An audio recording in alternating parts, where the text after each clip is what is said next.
Lesson number 9 congruence and similarity. Question number 13। इस question में हमारे पास एक सर्कल है और एक लार्जर सर्कल है और एक स्मॉलर सर्कल है।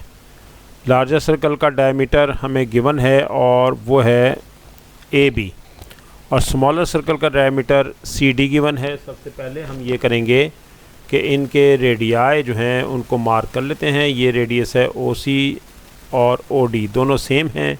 इस तरह से OB और OA ये दोनों सेम हैं, ये दोनों रेडियाई हैं। और इसमें अगर क्रॉस चेक करें तो ये भी आपके पास एक डायमीटर, स्मॉलर डायमीटर और लार्जर डायमीटर के दरमियान एंगल ये वर्टिकली अपोजिट एंगल है।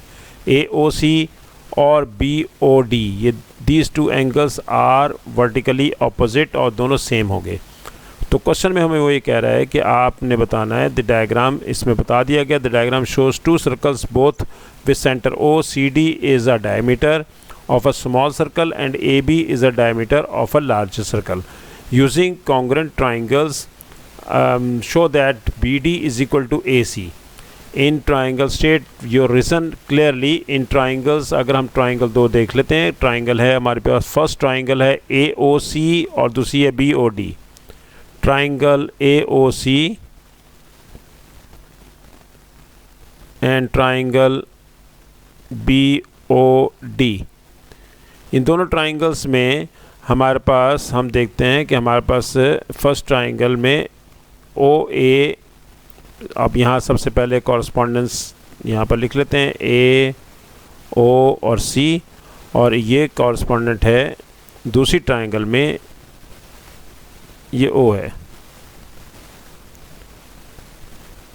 और दूसरी ट्राइंगल है BOD, B, O और D।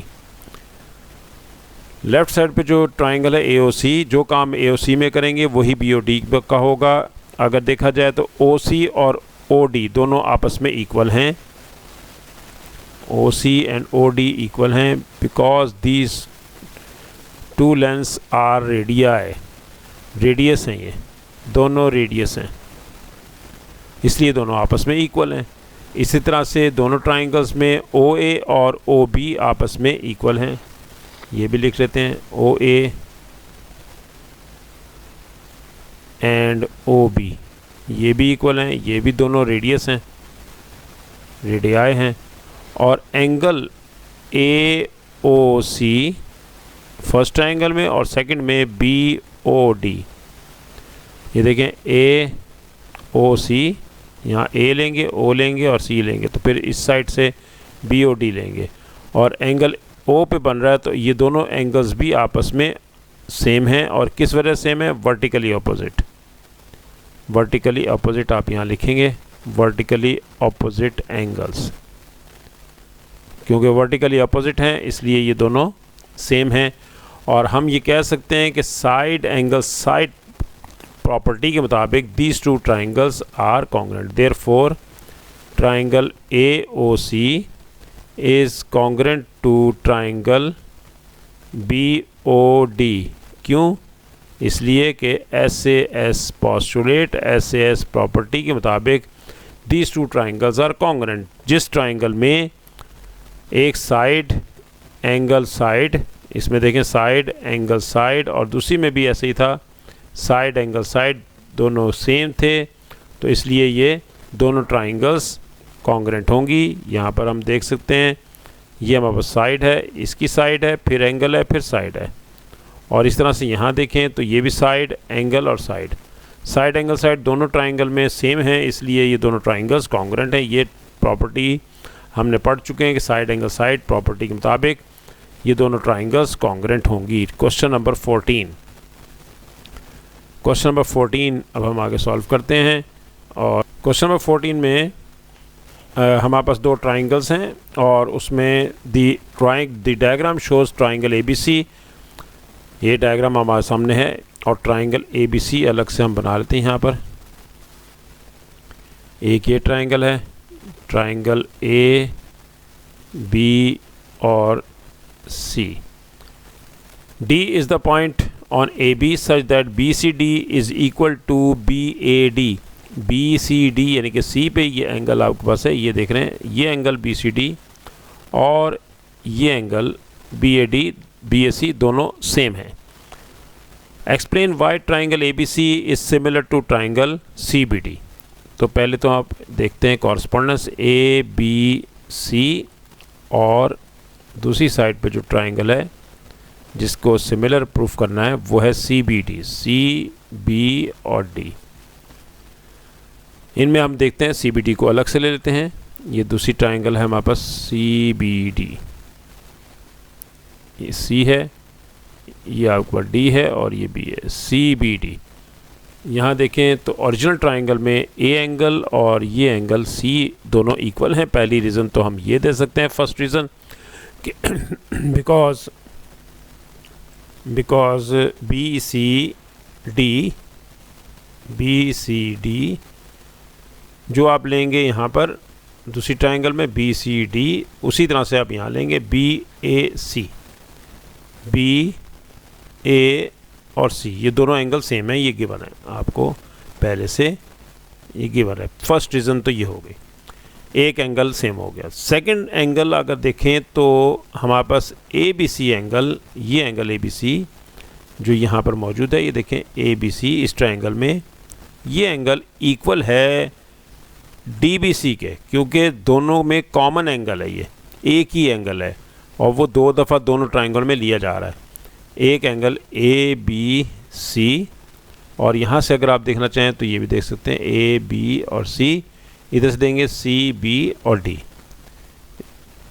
C B and D, ये एंगल भी सेम है। क्यों सेम है? क्योंकि दोनों में कॉमन एंगल है, दोनों ट्राइंगल में ये कॉमन है। अब इस लिहाज से ये रीज़न है, therefore triangle A B C is similar to triangle C B D. और क्या प्रॉपर्टी है? Double A property. Double A property के मुताबिक अगर दो एंगल सेम हो जाएं किसी भी दो ट्राइंगल में तो वो दोनों ट्राइंगल सिमिलर ट्राइंगल्स कहलाती हैं, ये प्रॉपर्टी है। हमने कोई से दो एंगल इक्वल प्रूफ कर दिए हैं। एक एंगल तो गिवन था, हमें बताया था उसने कि दोनों एंगल सेम है, और दूसरा एंगल कॉमन था, इस लिहाज से दोनों ट्राइंगल्स सिमिलर हैं। नेक्स्ट है, given that B D is equal to 4 centimetre, B C is equal to 6 centimetre, calculate A D.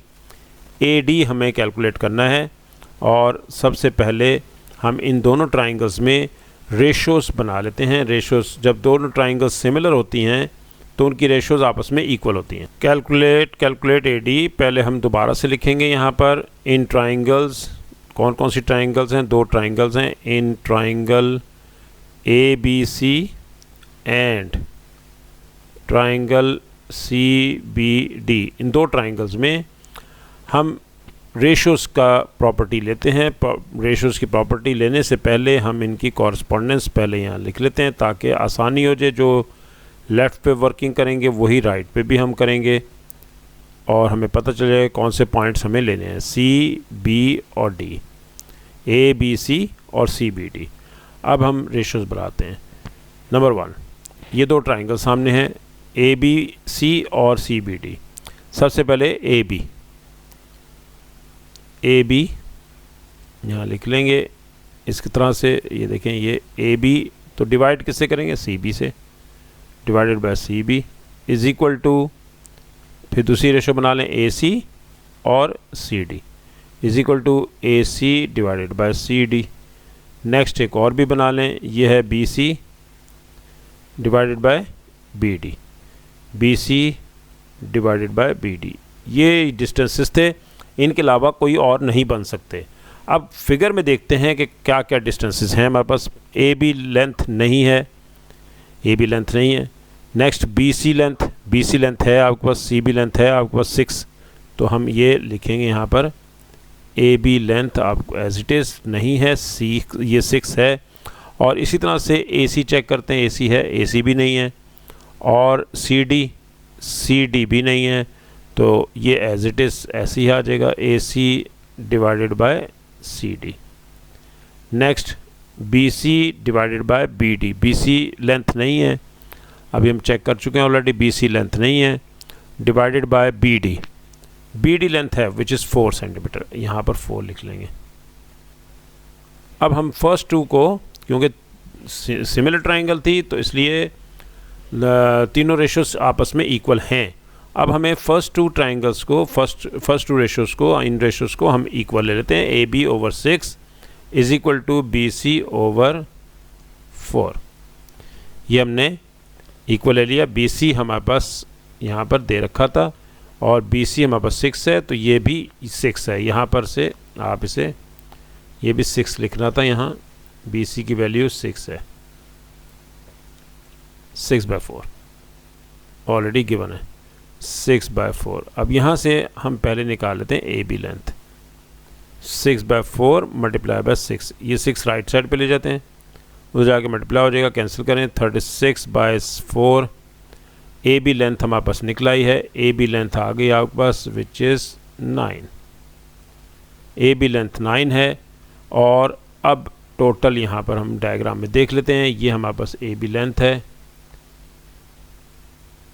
AB length ये है 9 में से अगर हम 4 माइनस कर दें तो ये रिमेनिंग रह जाएगी 5, यानी कि AD लेंथ आपके पास कैलकुलेट हो गई। AD लेंथ निकालने के लिए AB में से आपने BD को माइनस करना है। AB टोटल 9 अभी हमने कैलकुलेट की थी, इसमें से 4 माइनस कर दें, आंसर 5 आ गया। ये हमारे पास AD लेंथ निकलाई। AD ही लेंथ निकालनी थी, हमने AB कैलकुलेट कर लिया था, AB में से 5 को सब्ट्रैक्ट कर दिया, 4 को सब्ट्रैक्ट कर दिया, 5 आपके पास लेंथ निकलाई है। Next question number 15। Question number 15 आपने ये पहले ट्राई करना है, फिर नेक्स्ट लेसन में मैं आपसे ये डिस्कस करूँगा। आप उस वक्त तक ये सॉल्व करें, और सॉल्व करने के बाद आपने नेक्स्ट लेसन ज़रूर चेक करना है, वहाँ पर इसको आप चेक कर सकते हैं कि आपका आंसर ठीक है या नहीं।